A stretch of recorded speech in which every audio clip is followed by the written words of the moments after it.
Hai semua, selamat datang di channel Baca Saham. Pada video ini, kita akan membahas satu topik dengan judul berikut ini. Tapi seperti biasa, semua pembahasan bukan rekomendasi dan hanya informasi. Ingat, kerugian kamu tanggung sendiri ya. Nah, saya tertarik membahas satu saham yang labanya mengalami kenaikan sangat signifikan di Q1 tahun 2025. Bisa kamu lihat, pada Q1 tahun 2024 labanya 259 miliar. Dan di tahun 2025 pada Q1-nya naik signifikan menjadi 3,6 triliun rupiah. Menariknya, pada tahun 2023, sebenarnya perusahaan juga masih mencatatkan kerugian di Q1-nya, yaitu minus 331 miliar. Pertanyaannya, kenapa pada Q1 tahun 2025 ini terjadi kenaikan laba yang sangat signifikan? Ini seperti pada tahun 2022 dibandingkan dengan tahun 2021, dari 102 menjadi 4,07 triliun rupiah. Nah, jika kita melakukan perhitungan sederhana di mana kita membagi 3.634 dibagi dengan 259 akan ditemukan kenaikan sekitar 14 kali. Kenaikan ini tentu sangat luar biasa, apalagi jika kita melihat berdasarkan data acuan pada Q1, jika disetahunkan labanya mungkin akan menjadi 14,5 triliun. Tentu saja ini mengacu kepada data analisasi dari Q1-nya. Bisa saja mengalami perbedaan apabila data Q2 sampai Q4-nya sudah terbit. Mengingat pada tahun 2022 juga pernah terjadi hal yang serupa, di mana terjadi kenaikan pada Q1-nya, tapi pada Q2 malah mengalami kerugian. Alhasil secara tahunan labanya 5,4 triliun rupiah. Untuk itu, kita tidak boleh terlalu euforia dengan melihat angka analisasi laba ini. Kita harus tunggu datanya hingga Q4 agar supaya perhitungan lebih akurat. Tapi berhubung pada video ini dibuat hanya ada data di Q1-nya, jadi kita gunakan saja patokan data tersebut. Nah, dari hal ini kamu bisa melihat bahwa terjadi kenaikan laba yang sangat signifikan untuk perusahaan ini. Untuk aspek profitabilitas, gross profit marginnya 28,6% dengan net profit margin 92,27%. Untuk net income growth-nya 1.301%. Dividen yield yang ditawarkan adalah 5,69%. Untuk dividen ini akan kita bahas lagi nanti. Nah, ini merupakan informasi penting. Saham ini memiliki cum-date pada tanggal 7 Mei tahun 2025. Dengan kata lain, keesokan hari setelah video ini diupload. Video ini diupload pada tanggal 6 Mei tahun 2025 dan cum-date-nya adalah tanggal 7 Mei. Artinya, pada besok hari, jika kamu membeli saham ini, kamu masih bisa memperoleh dividennya. Tapi ingat, ini bukan rekomendasi dan sebaiknya kamu pertimbangkan dari berbagai aspek yang akan kita bahas maupun hal-hal lain di luar dari pembahasan ini. Karena semua untung rugi menjadi tanggung jawab kamu sendiri. Berhubung apabila dividennya besar, biasanya pada X-date harga akan mengalami penurunan yang cukup signifikan. Jika kamu melihat data histori, dividen yang dibagi di tahun 2025 ini bisa dikatakan cukup besar jika dibandingkan dalam beberapa tahun terakhir ini. Nah, sekilas kita lihat tentang harga sahamnya. Dulunya harga saham perusahaan ini sempat berada pada angka 3.000, kemudian turun ke angka 580 saat video ini dibuat. Sebenarnya angka 500-an ini merupakan angka yang sama seperti pada tahun 2020. Kemudian pada tahun 2021 mengalami lonjakan yang sangat signifikan hingga pada tahun 2022 menyentuh angka tertinggi yaitu sekitar Rp3.000. Untuk PBV-nya, PBV saat video ini dibuat di angka 0,90 kali dan bisa dikatakan merupakan salah satu PBV terendah dalam 10 tahun terakhir. Dulunya PBV bahkan sempat di atas angka 14 kali, tapi kini hanya 0,90 kali. Memang secara data histori 10 tahun terakhir adalah 3,66 kali, tapi saat video ini dibuat di bawah 1 kali. Nah, saham yang kita bahas adalah saham MTech atau Elang Mahkota Teknologi, di mana dalam 1 tahun terakhir, meskipun harga sahamnya turun 580, tapi sudah naik 53,4% berdasarkan data yang kamu lihat ini di aplikasi Stockbit. Nah, sekarang coba kita asumsikan dengan menggunakan range PBV, bagaimana pergerakan harga sahamnya. Ini merupakan data yang saya temukan dari laporan keuangan Q1 tahun 2025 untuk nominal ekuitas dan lembar saham beredar. Berdasarkan perhitungan, modal per lembarnya adalah 644, yang mana jika dibagi dengan harga sahamnya, berarti PBV saham ini sekitar 0,90 kali. Angka ini cocok dengan grafik PBV yang kita lihat dengan nominal 0,90 kali. Nah, sekarang bagaimana jika kita menggunakan range PBV 0,5 sampai 1,5 kali? Artinya di angka PBV 1,5 kali, harga sahamnya bisa ke angka 966 atau dengan kata lain adanya potensi profit 66%. Sebaliknya, pada PBV 0,5 kali, harga sahamnya bisa turun ke angka 322 dengan potensi loss 44%. Kita melihat untuk grafik PBV-nya agar supaya lebih jelas. Angka PBV 1,5 kali sedikit berada di atas dari garis hijau yang merupakan -1 standar deviasinya. Artinya masih belum di atas dari rata-rata PBV, sedangkan angka 0,5 kali berada di bawah dari PBV saat video ini dibuat. Dengan kata lain, range PBV yang kita gunakan ini masih terbilang cukup realistis. Meskipun kedepannya kita tidak tahu apakah saham ini mampu naik atau malah mengalami penurunan yang lebih signifikan lagi. Nah, dengan adanya kenaikan laba yang sangat signifikan di tahun 2025 ini, tentu hal itu akan berpengaruh terhadap nominal dividen per share yang dibagikan oleh perusahaan di tahun 2026. Tapi ingat, kamu tidak boleh terlalu euforia melihat kondisi ini, karena dengan mempertimbangkan di tahun 2022 juga, sebenarnya perusahaan pernah mengalami kenaikan laba yang sangat signifikan pada Q1-nya. Tapi alhasil kamu bisa lihat, selama setahunnya di tahun 2022 ternyata laba perusahaan malah mengalami penurunan dibandingkan tahun 2021. Itulah alasannya kenapa pada tahun 2025 ini, meski di Q1-nya mengalami kenaikan, tapi kita tidak boleh terlalu euforia dan melihat angka 14,5 triliun ini menjadi angka yang sangat wow. Karena kita harus menunggu data hingga Q4 agar supaya perhitungan lebih realistis lagi. Tapi apabila hingga Q4 laba perusahaan mengalami kenaikan yang drastis, secara tidak langsung dengan asumsi dividen payout ratio-nya sama, berarti dividen yang akan dibagikan di tahun depan juga akan mengalami kenaikan. Kita tunggu saja hasilnya seperti apa. Nah, sekarang berhubung laporan keuangannya sudah terbit, mari kita lihat secara sekilas. Data ini disajikan dalam jutaan rupiah per tanggal 31 Maret tahun 2025. Total kas perusahaan berjumlah 19,2 triliun yang naik signifikan dibandingkan 31 Desember tahun 2024. Nah, selain saldo kasnya, ada juga komponen terbesar di asetnya, yaitu investasi jangka panjang, sebanyak 13,01 triliun. Angka ini juga mengalami kenaikan dibandingkan periode sebelumnya. Secara total aset perusahaan naik dari 46,01 triliun menjadi 61,11 triliun rupiah. Nah, kita lihat sekarang dengan saldo kas 19,2 triliun ini bagaimana liabilitas perusahaan. Liabilitas jangka pendeknya 5,7 dan jangka panjang 1,6 dengan total 7,37. Artinya, perusahaan mampu membayar seluruh hutangnya baik itu jangka pendek maupun jangka panjang hanya dengan saldo kas yang mereka miliki. Nah, jika kamu lihat juga untuk komponen liabilitas perusahaan, mayoritas didominasi oleh komponen beban akrual sebanyak 2,2 triliun rupiah.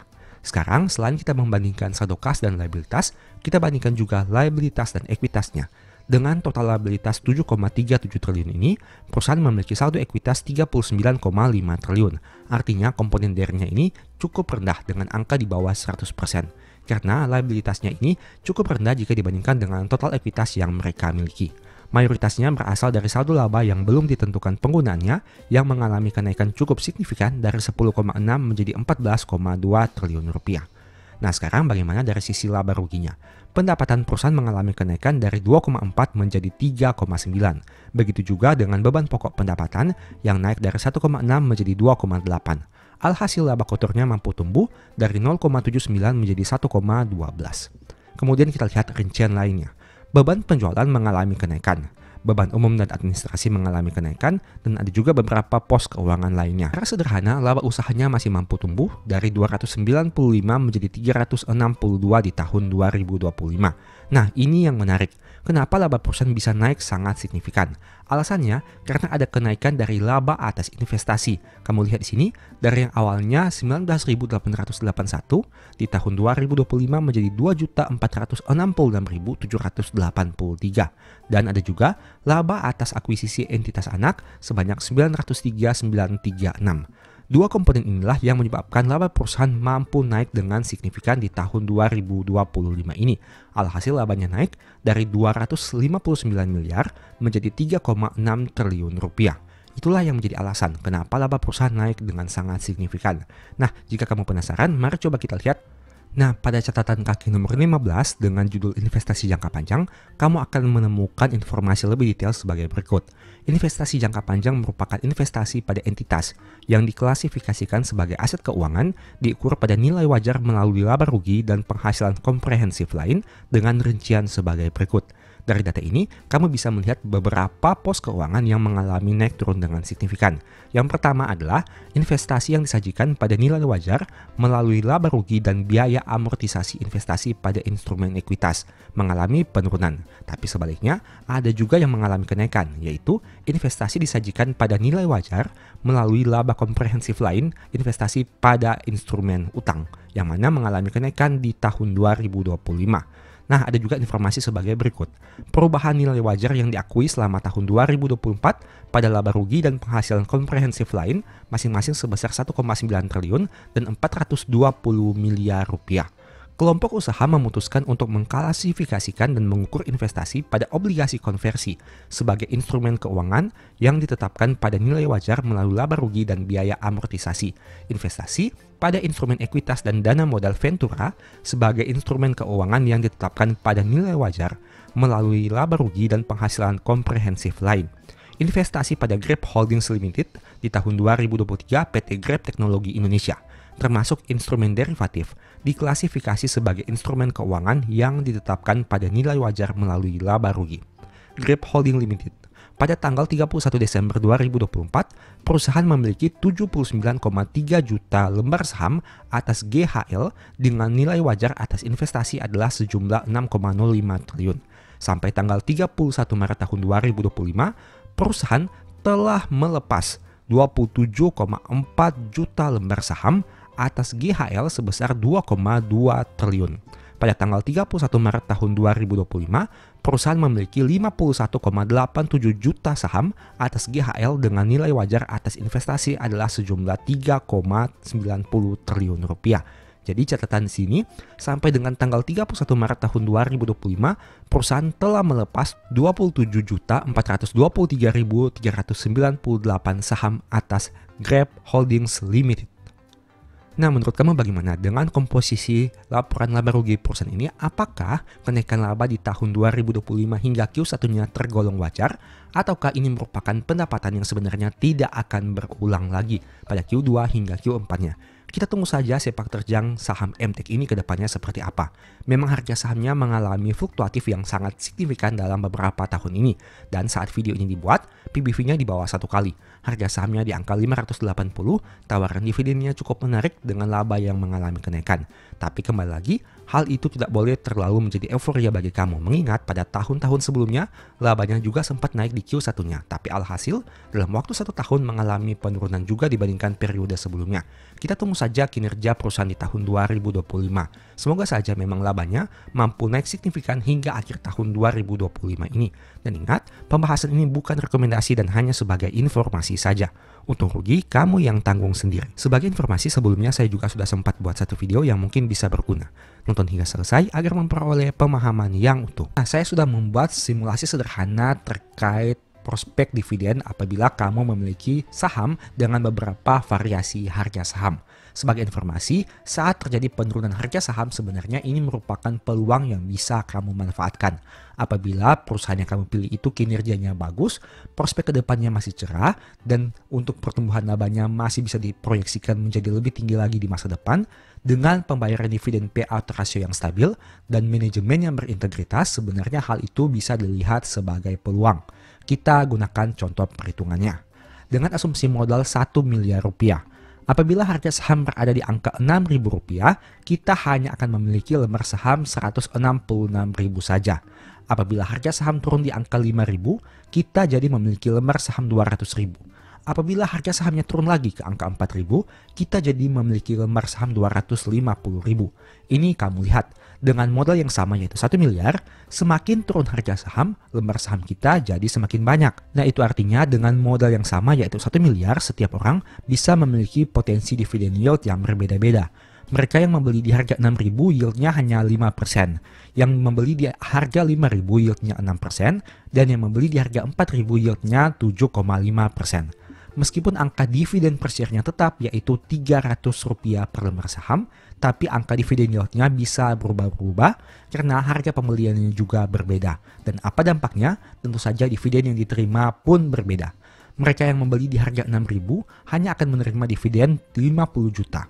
Mereka yang membeli di harga 5.000 memperoleh dividen 60 juta, dan mereka yang membeli di harga 4.000 memiliki dividen 75 juta.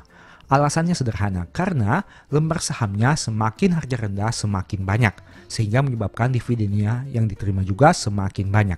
Ingat, dividen yang diterima bukan disebabkan oleh seberapa rendah harga saham yang kamu punya, tapi seberapa banyak lembar saham yang bisa kamu beli. Itu artinya meskipun harga sahamnya turun ke angka 4.000, tapi jika kamu membeli hanya 166 lembar saham, maka dividen yang akan kamu terima tentu juga hanya 50 juta. Karena dividen yang kita perhitungkan itu berasal dari lembar saham yang kita miliki, bukan harga saham yang kita beli.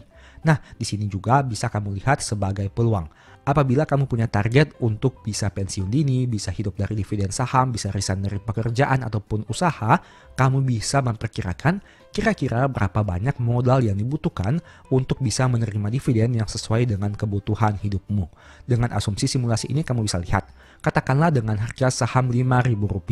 Nah, berarti kita membutuhkan dana sekitar Rp1 miliar untuk memperoleh dividen sebanyak 60 juta setahun. Atau jika kita bagi 12, itu artinya kita akan memperoleh sekitar 5 juta per bulan.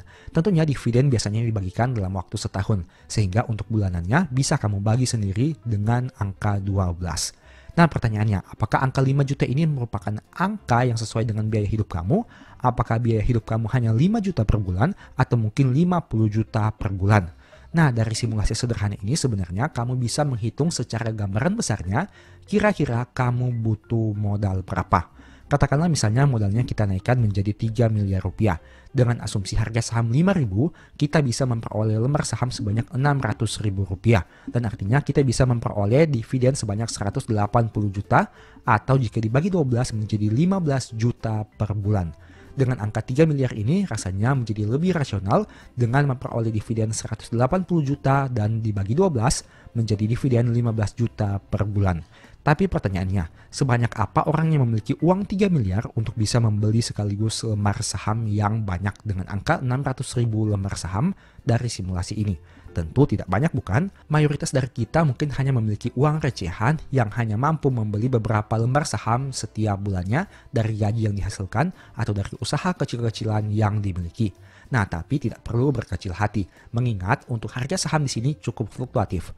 Memang jika kamu lihat di sini simulasi ini terkesan agak kaku karena harga sahamnya kita patok pada satu harga saja yaitu Rp5.000. Padahal pada kenyataannya kita tidak tahu ke depannya harga saham akan naik atau turun. Contohnya seperti pada tahun 2025 ini. Mungkin saham yang kita beli di tahun 2024 barusan harganya berada di angka Rp6.000. Tapi siapa yang sangka harga sahamnya bisa turun hingga ke angka Rp5.000 bahkan Rp4.000. Itu artinya semakin turun harga sahamnya, lembar saham yang kita miliki bisa semakin banyak. Nah, itu artinya juga tidak menutup kemungkinan harga beli kita bisa menjadi lebih murah dan lembar saham bisa menjadi lebih banyak. Tapi di sisi yang lain, tidak menutup kemungkinan juga apabila harga sahamnya naik dan lembar saham yang bisa kita miliki menjadi lebih sedikit. Nah, dengan simulasi sederhana ini setidaknya kita memiliki motivasi untuk terus berjuang di pasar modal. Apalagi jika kamu memiliki mimpi atau impian ke depannya bisa hidup dari saham dan bahkan bisa hidup dari dividen saham. Tentu saja kita harus mengejar lembar saham yang kita miliki menjadi semakin banyak. Pada perusahaan yang tepat, perusahaan yang masih memiliki prospek ke depan, perusahaan yang rutin membagi dividen dengan payout rasio yang konsisten, dan memiliki manajemen yang baik.